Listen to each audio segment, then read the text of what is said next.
You know what's fascinating about The Accountant 2? It completely flips the script on neurodivergent representation in action films, showing how different ways of thinking can actually be a superpower. That's such an interesting perspective, especially considering how rare it is to see neurodivergent characters portrayed as action heroes. Well, what makes it really compelling is how Ben Affleck's character, Christian Wolff, uses his precise mathematical way of thinking, not just for accounting, but in combat situations too.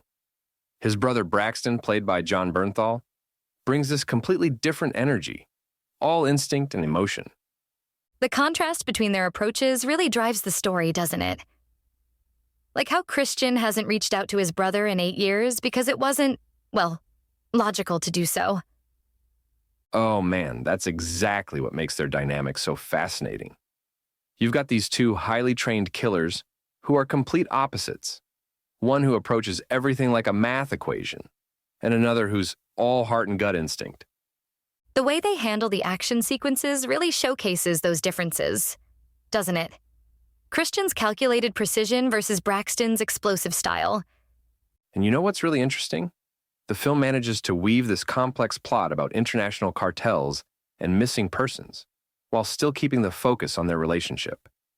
It all starts with the death of Ray King, this former Financial Crimes Enforcement Network deputy director, who's trying to track down a woman named Edith Sanchez. So what made this particular case so important that it would bring these estranged brothers back together? Well, it turns out this Edith Sanchez disappeared with her family after crossing from El Salvador into the U.S. 8 years ago. And that's where Cynthia Addai-Robinson's character, Maribeth Medina, comes in as the new deputy director, trying to piece it all together.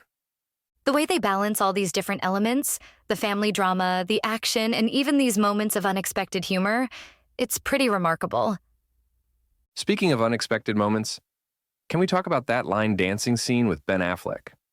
Like, here's this deadly serious character approaching dancing with the same precision he uses to take down bad guys. Oh my goodness, yes. The way he treats it like solving a mathematical equation is just perfect character work. You know what's really clever about this film? The way they handle Christian's neurodivergence. It's not treated as something to overcome.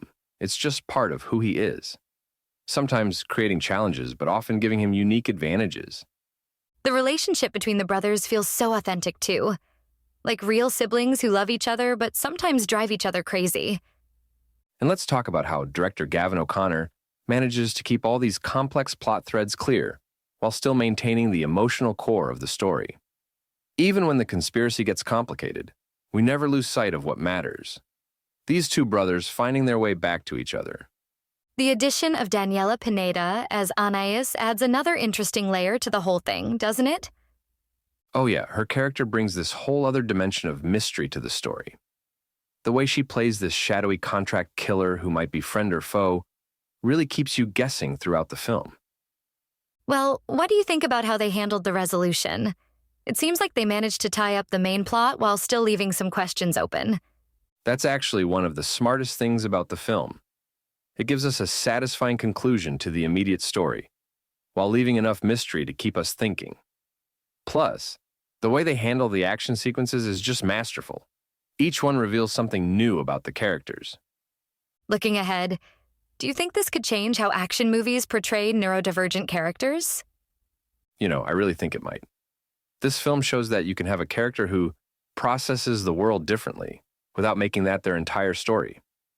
It's just one aspect of who they are, alongside being a brilliant accountant and a skilled fighter. That's what makes it feel so groundbreaking in many ways. And ultimately, that's why this film works so well.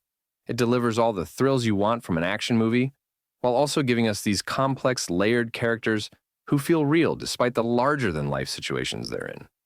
It's the kind of movie that stays with you long after the credits roll. We rate The Accountant 2 a solid 7.5 out of 10.